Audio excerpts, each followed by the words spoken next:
গায়ক জুবিন গার্গের মৃত্যু ঘিরে এখনও ধোঁয়াশা। ইতিমধ্যেই 7 জনকে গ্রেপ্তার করেছে পুলিশ।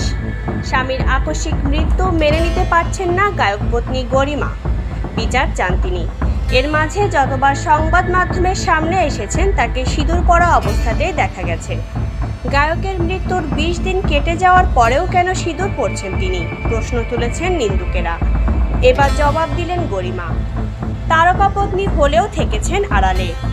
আসামের হার্টথ্রব জুবিনের সঙ্গে ভালোবেসে বিয়ে, প্রেমেও যদিও টালমাটাল পরিস্থিতি এসেছিল। একটা সময় ভেবেছিলেন সম্পর্ক ভেঙে বেরিয়ে আসবেন।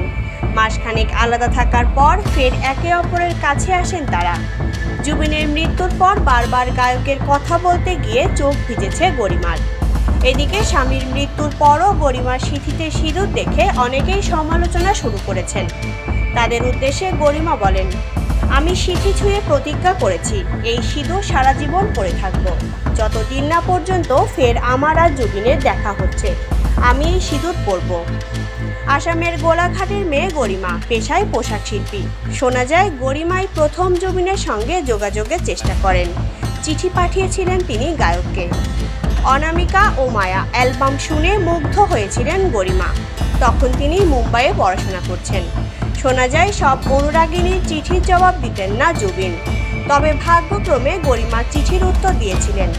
সেখান থেকেই শুরু প্রেম। তারপর দীর্ঘ চড়াই উতরাই পেরিয়ে 2002 সালে বিয়ে করেন তারা।